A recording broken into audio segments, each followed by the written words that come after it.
ನಮ್ಮ ಯಾಸೀನ್ ಅವರು ನಾನು ನೋಡಿದೆ, ನನಗೆ ಯಾರು ಗುರ್ತಿಲ್ಲ ಪಾಪ. ಯಾಸೀನ್ ಅವರು ಪ್ರೆಸ್ ಮಾಡಿದ ನನಗೆ ಗುರ್ತಿಲ್ಲ. ಬಹಳ ಮಾರ್ಮಿಕವಾಗಿ ಶಾಸಕರುಗಳಿಗೆ ಕೆಲವು ಸೂಕ್ಷ್ಮವಾದಂಥ ಪ್ರಶ್ನೆಗಳು ಕೇಳಿದ್ದಾರೆ. ಸುಮಾರು 542 ಕೋಟಿ 6 ಮಂದಿ ಗುತ್ತಿಗೆದಾರರು ಇದು ಕಾರ್ಯನಿರ್ವಹಣೆ ಮಾಡಿರ್ತಕ್ಕಂಥದ್ದು. ಇದರಲ್ಲಿ ಯಾರ್ಯಾರಿದ್ದಾರೆ ಒಂದು ಭಾಗ. ಇನ್ನೊಂದು ಭಾಗ ಯಾರೇ ಸಾರ್ವಜನಿಕರಿಗೆ ಕೇಳ್ತಕ್ಕಂಥ ಹಕ್ಕು ನಿಮಗಿದೆ. ಯಾರು ಕೂಡ KDP ಮೆಂಬರ್ ಏನು ಬೇಕಾಗಿಲ್ಲ. ಡಾಕ್ಟರ್ ಬಾಬಾ ಸಾಹೇಬ್ ಅಂಬೇಡ್ಕರ್ ಅವರು ಬರೆದಕ್ಕಂಥ ಸಂವಿಧಾನದಲ್ಲಿ ಎಲ್ಲರಿಗೂ ಕೇಳ್ತಕ್ಕಂಥ ಹಕ್ಕು ಡಾಕ್ಟರ್ ಬಾಬಾ ಸಾಹೇಬರು ನಿಮಗೆ ಕೊಟ್ಟಿದ್ದಾರೆ. ಇವತ್ತು ಅದಕ್ಕೆ ಯಾರು ಕೂಡ ಹೆದರ್ಬೇಕಾಗಿಲ್ಲ. ಇವತ್ತು ಅವ್ರು ಕೇಳ್ತಾ ಇದ್ರು KDP ಮೆಂಬರು, ಯಾವ ಮೆಂಬರು ಬೇಕಾಗಿಲ್ಲ. ಅದ್ರ ಜೊತೆಯಲ್ಲಿ ನಮ್ಮ ಯೂತ್ ಕಾಂಗ್ರೆಸ್ ಕಮಿಟಿ ಅಧ್ಯಕ್ಷರು ಕೂಡ ಅವ್ರು ಪ್ರೆಸ್ ಮಾಡಿದ್ದು ಕೂಡ ಇಲ್ಲ. ನಾನು ಡಾಕ್ಟರ್ ಬಾಬಾ ಸಾಹೇಬ್ ಅಂಬೇಡ್ಕರ್ ಮೂರ್ತಿ ಹತ್ರ ಇದ್ದೀನಿ, ನನಗೇನು ಗೊತ್ತಿಲ್ಲ, ಅವರು ನನಗೂ ಕೇಳು ಇಲ್ಲ. ಅವರು ಕೂಡ ಬಹಳ ವಿಸ್ತಾರವಾಗಿ ಶಾಸಕರು ಪಾಪ ಅವ್ರಿಗೆ ಬೀದರ್ ಸಹಕಾರ ಕಾರ್ಖಾನೆ ಈಗ ನೆನಪಾಗ್ಯದ. ಹಿಂದಿಗೆ APMC ಚುನಾವಣೆ ಆದಾಗ ನೆನಪು ಬಂದಿಲ್ಲ.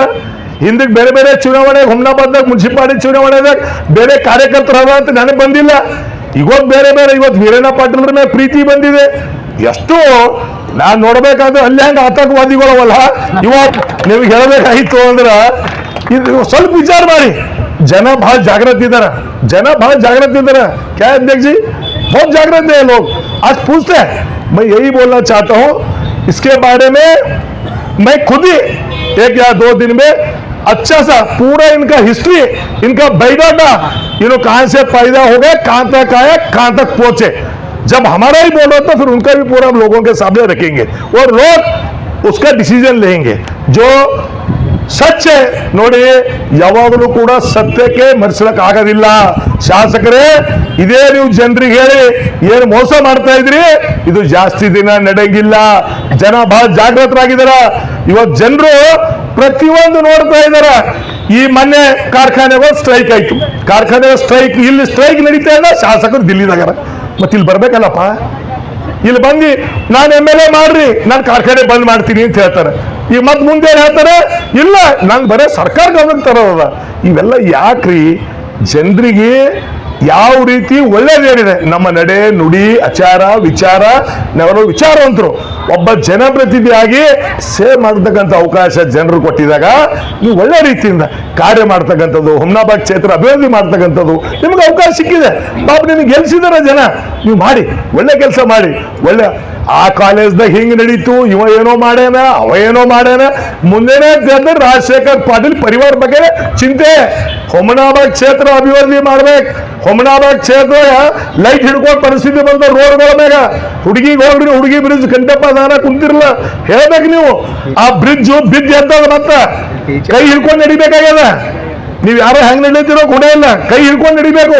ಅದ್ರ ಬಗ್ಗೆ ಗಮನ ಹರಿಸಲ್ರಿ ಶಾಸಕರು। ಅದೆಲ್ಲ ಬಿಟ್ಟು ಬೆಳಗ್ಗೆ ಅಂದ್ರೆ ರಾಜಶೇಖರ್ ಪಾಟೀಲ್, ಪಾಪ ನನಗೂ ಬಹಳ ಸಂತೋಷ ಅನಿಸ್ತದ। ಯಾವಾಗಲೂ ದಿನ ಬೆಳಗ್ಗೆ ಆದ್ರೆ ನನ್ನ ಹೆಸರು ತಗೋತಕ್ಕಂಥದ್ದು ಅವ್ರಿಗೆ ನೆನಪು ಬರ್ತಾ ಇದೆಯಲ್ಲ, ನಾನು ಅವ್ರಿಗೆ ಅಭಿನಂದನೆ ಸಲ್ಲಿಸ್ತೇನೆ। ಯಾವಾಗಲೂ ನಂಗೆ ನೆನಪು ಖಾಯಂ ಇರ್ಬೇಕು, ಅವ್ರಿಗೆ ಯಾವಾಗಲೂ ನಂಗೆ ನೆನಪು ಖಾಯಂ ಇರ್ಬೇಕು। ಅದಕ್ಕೆ ಈ ವೇದಿಕೆ ಮುಖಾಂತರ ನಾನು ದುರುಪಯೋಗ ಮಾಡ್ಕೊಳ್ಳೋಕೆ ತಯಾರಿಲ್ಲ। ಕೆಲವೇ ದಿನದಲ್ಲಿ ಬಹಿರಂಗವಾಗಿ, ಅತಿ ಬಹಿರಂಗವಾಗಿ ಇವರು ನಡೆದ ಬಂದ ದಾರಿ ಎಲ್ಲಿಂದ ಪ್ರಾರಂಭ ಆಯಿತು, ಸಗಮೇ ಚಿದ್ರಿ ಅವರು ಒಂದು ಸ್ಟೇಟ್ಮೆಂಟ್ ಕೊಟ್ಟಿದ್ರು, ನಾನು ಸಿದ್ದು ಪಾಟೀಲ್ ಕೂಡಿ ಏನು ಮಾಡಿದೀವಿ ಅಂತ ಸಗಮೇ ಚಿದ್ರಿ ಇನ್ನ ಬೇರೆ ಬೇರೆಯವರು ಕೂಡ ಸ್ಟೇಟ್ಮೆಂಟ್ ಮಾಡಿದ್ರು। ಅದೆಲ್ಲರೂ ಕೂಡ ವಿತ್ ರೆಕಾರ್ಡ್ ಸಂಕಟ, ವಿತ್ ಫೋಟೋ ಸಂಕಟ ಅದು ಬಿಡುಗಡೆ ಮಾಡ್ತಕ್ಕಂಥ ಕೆಲಸ ನಾನು ಮಾಡ್ತೀನಿ। ಅದಕ್ಕೆ ಶಾಸಕರೇ ಸ್ವಲ್ಪ ನಾನು ಹಿಂದೆ ಏನಾಯ್ತು, ಇವ್ರು ಹೇಳಿದ್ರು ಇಲ್ಲ ಆಣಿ ಪ್ರಮಾಣ ಮಾಡೋಣ, ವೀರಭದ್ರೇಶ್ವರ ಗುಡಿಗೆ ಹೋಗೋಣ। ನಾನು ವೀರಭದ್ರೇಶ್ವರ ಗುಡಿಗೆ ಹೋದ, ವೀರಭದ್ರೇಶ್ವರ ಗುಡಿಗೆ ಹೋಗಿ ಶಾಸಕರಿಗೆ ಫೋನ್ ಮಾಡ್ದ, ಶಾಸಕರು ಫೋನ್ ಎತ್ತಿಲ್ಲ। ಆಮೇಲೆ ಹಿಂಸೆ ಒಂದು ಅರ್ಧ ತಾಸು ಬಿಟ್ಟು ಫೋನ್ ಮಾಡಿದ್ರು, ಇಲ್ಲ ನಾನು ಬೆಂಗಳೂರಲ್ಲಿ ಇದ್ದೀನಿ, ಇದು ಹಿಟ್ ಆ್ಯಂಡ್ ರನ್, ಬರೀ ಹಿಟ್ ಆ್ಯಂಡ್ ರನ್। ನಾನು ಬರ್ಬೇಕಾಗಿತ್ತಲ್ಲ, ಇಲ್ಲ ಅಲ್ಲಿದ್ದ, ಅದು ಆಯ್ತು, ಅಷ್ಟು ಬಿಟ್ಟಿಲ್ಲ। ನಾನು ಏನ್ ಮಾಡಿದ್ರು ಗೊತ್ತಿಲ್ಲ। ಬೀದರ್ನಲ್ಲಿ ಇರ್ತಕ್ಕಂಥ SP ಅವ್ರಿಗೆ ಫೋನ್ ಮಾಡಿದ್ದಾರೆ ಶಾಸಕರು, ಅವ್ರಿಗೆ ಹೆದರಿಕೆ ಬಂತೋ ಇರೋ ಗೊತ್ತಿಲ್ಲ। ಯಾವಾಗ ನಾನು ದೇವಸ್ಥಾನಕ್ಕೆ ಬಂದಿದ್ದೀರಿ ಅಂದ್ರೆ ಬೀದರ್ನಿಂದ ಪೊಲೀಸ್ ವರಿಷ್ಠಾಧಿಕಾರಿ ನಾನು ಫೋನ್ ಮಾಡ್ತಾರೆ, ಏನ್ ಸರ್ ನೀವು ಶಾಸಕರಿಗೆ ಫೋನ್ ಮಾಡಿರಂತಲ್ಲ? ಹೌದು, ಶಾಸಕರಿಗೆ ಏನ್ ಫೋನ್ ಮಾಡಿದೀನಿ, ನೀವು ಆಣಿ ಪ್ರಮಾಣ ಮಾಡ್ತೀನಿ ಅಂದ್ರಿ, ಬರ್ರಿ ಆಣಿ ಪ್ರಮಾಣ ಮಾಡೋಣ ಅಷ್ಟೇ, ಅದಕ್ಕೆ ಬಿಡ್ರಿ ಏನು ಮಾತಾಡಿಲ್ಲ। ಅಂದ್ರ ಇವೆಲ್ಲ ಜನರಿಗೆ ಮೋಸ ಮಾಡ್ತಕ್ಕಂಥ ಅಲ್ಲಿ ಕೇಂದ್ರ ಸರ್ಕಾರ, ಇಲ್ಲಿ ನಮ್ಮಲ್ಲಂತೂ ಹುಮ್ನಾಬಾದ್ನಾಗಂತೂ ಇದು ಬರೇ ಮೊಸಳೆ ಕಣ್ಣೀರು। ಬೀದರ್ ಸಕ್ಕರೆ ಕಾರ್ಖಾನೆ ಬಗ್ಗೆ ಮಾತಾಡ್ತಾ ಇದ್ದಾರೆ। ಯಾರಪ್ಪ, ಯಾರು ಮಾಡಿದ್ರು ಬೀದರ್ ಸಕ್ಕರೆ ಕಾರ್ಖಾನೆ? ಯಾವಾಗ ಬಂದಾಯ್ತು? ಯಾರು ಸರ್ಕಾರ ಇತ್ತು? ಎಲ್ಲಿತ್ತು ಬೀದರ್ ಸಕ್ಕರೆ ಕಾರ್ಖಾನೆ? ನಾನು ಹಿಂದೆ ಕುಮಾರಸ್ವಾಮಿ ಅವರ ಸರ್ಕಾರದಲ್ಲಿ ನಾನು ಸಚಿವನಾಗಿದ್ದಾಗ 20 ಕೋಟಿ ಹಣ ಬಿಡುಗಡೆ ಮಾಡಿ ಆ ಸಹಕಾರಿ ಕಾರ್ಖಾನೆ ಪ್ರಾರಂಭ ಮಾಡ್ತಕ್ಕಂಥ ಕೆಲಸ. ಇನ್ನೊಂದು ಕಡೆ ಸಿದ್ದರಾಮಯ್ಯ ಅವರ ಸರ್ಕಾರದಲ್ಲಿ ನಾನು ಮಂತ್ರಿ ಮಾಡಿಲ್ಲ, ನಾನು ಸಿದ್ದರಾಮಯ್ಯ ಸಾಹೇಬರಿಗೆ ಹೇಳಿ ಸರ್ ನಾನು ಮಂತ್ರಿನೂ ಮಾಡಿಲ್ಲ, ನನ್ನ ಕ್ಷೇತ್ರದಲ್ಲಿ ಕೆಲಸಗಳು ಆಗಬೇಕು, 10 ಕೋಟಿ ಬಿಡುಗಡೆ ಮಾಡಬೇಕು ಅಂತ ಸಿದ್ದರಾಮಯ್ಯ ಸಾಹೇಬರು 10 ಕೋಟಿ ಬಿಡುಗಡೆ. ಇದು ಯಾರಿಗೆ ಕೀರ್ತಿ ಬರ್ತದ? ಕಾಂಗ್ರೆಸ್ ಪಕ್ಷಕ್ಕೆ, ರಾಜಶೇಖರ್ ಪಾಟೀಲ್. ನೀವಿದ್ದಲ್ಲಪ್ಪ, ನೀವು ಬಂದ ಮ್ಯಾಗ ಏನ್ ಮಾಡಿದ್ವಿ? ಸಹಕಾರಿ ಕಾರ್ಖಾನೆಗೆ ಏನ್ ನಿಮ್ ಕೊಡುಗೆ? ಏನ್ ಕೊಡುಗೆ? ಏನೂ ಇಲ್ಲ, ಜೀರೋ, ದೊಡ್ಡ ಜೀರೋ. ಬೇರೆ ಮಾಡ್ತಕ್ಕಂಥ ಏನೋ ಕೆಲಸನೇ ಇಲ್ಲ, ಬರೇ ಇದೆ. ಅದಕ್ಕೆ ನಾನೇನು ಹೇಳಕ್ ಇಚ್ಛೆ ಪಡ್ತೀನಿ, ಬಂಧುಗಳೇ, ಜನ ಬಹಳ ಜಾಗೃತವಾಗಿದ್ದಾರ.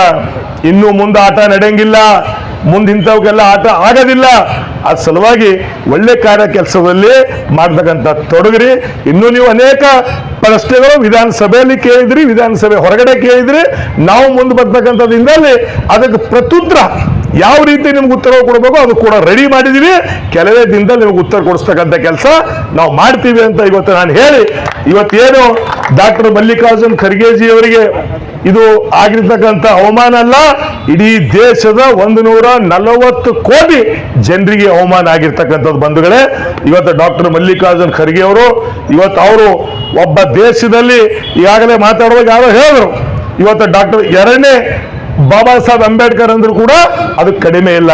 ಅವ್ರು ಮಾಡಿರ್ತಕ್ಕಂಥ ಕಾರ್ಯ ಇಡೀ ದೇಶದ ಜನರು ನೋಡ್ತಕ್ಕಂಥ ಕಾರ್ಯದಲ್ಲಿ ಡಾಕ್ಟರ್ ಮಲ್ಲಿಕಾರ್ಜುನ್ ಖರ್ಗೆಜಿಯವರು ತೊಡಗಿದಾರ.